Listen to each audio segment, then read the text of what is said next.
The Institute of Economic Affairs, known for short as the IEA, has apparently recently published a report arguing for the legalisation of low-strength cannabis. Cannabis is a dangerous substance, which is why it's illegal, and there has been an increasing trend in recent years for people to buy a particularly strong form of cannabis called skunk. Not everybody who smokes cannabis becomes a violent psycho, but many of them will. That is why it has to be illegal. The IEA report, apparently, I haven't read it, but I've read the press coverage of it, apparently argues 3 points. Firstly, that legal cannabis could be taxed, and that will raise revenue for the government to spend on whatever. The second is that legal cannabis would eradicate the black market for skunk. The third is that legal cannabis would be cheaper than illegal cannabis, and it would benefit the economy by being cheaper, because people who buy cannabis would have money left over to spend on other things. The first point is true. If it's legal, it can be taxed. But if it's illegal, fines can be imposed. I've got no idea how much money the government raises each year in fines on people found in possession of cannabis.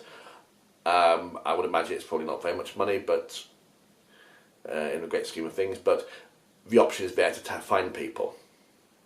So, could taxation bring in more money than fines? You tell me. The second point is that legal cannabis, if it was low-strength cannabis, would eliminate black market for skunk. That is ridiculous. People buy skunk because that is what they want to buy. To suggest that people who want to buy skunk are going to buy something else just because something else is legal is juvenile. The third point, that legal cannabis will be cheaper than illegal cannabis. How? If you're a cannabis farmer, what costs do you face as an illegal producer, which you would not face as a legal producer? Also, you're only legally producing low-strength cannabis, so there's got to be some form of regulation. Presumably your crop has got to be inspected from time to time to ensure we are actually producing only the low-strength cannabis and not skunk. And that regulated cost has got to be passed on somewhere, presumably to your end user.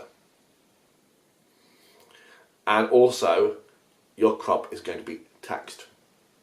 So, apparently the IEA believe that regulated and taxed cannabis is going to be cheaper than unregulated and untaxed cannabis. How? Whether or not cannabis is legalised in this country must depend on other factors than the rather lame arguments put forward by the IEA.